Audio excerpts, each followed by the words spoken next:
Pagi tadi dalam mesyuarat Jemaah Menteri kita juga telah bincang isu pemandu cuai ini ataupun pemandu yang membawa tanpa tanggungjawab ini perlu ditangani.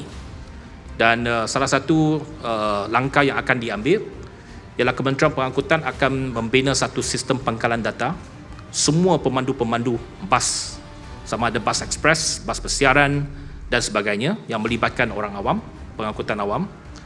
Dan pangkalan data itu akan dibangunkan melalui agensi pengangkutan awam darat supaya mana-mana pemandu yang ada rekod lampau akan dapat disenarai hitamkan melalui pangkalan data tersebut. Sebab sekarang ini memang dalam sistem kita belum ada satu pangkalan data yang merangkumkan semua pemandu-pemandu ini. Kita hanya ada pelesinan.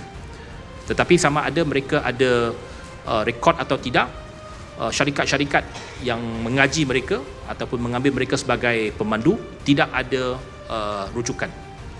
Jadi dalam sistem itu kadang-kadang mungkin seorang pemandu yang buruk itu dia didapati tidak menjalankan tanggungjawabnya dengan baik, dipecat daripada syarikat A, dia mungkin pergi ke syarikat B.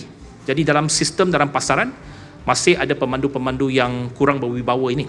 Jadi kita nak bangunkan satu pangkalan data berkenaan dengan pemandu-pemandu bas yang khususnya ada rekod-rekod lampau ini untuk menjadi rujukan kepada pengendali-pengendali dan juga syarikat-syarikat operasi.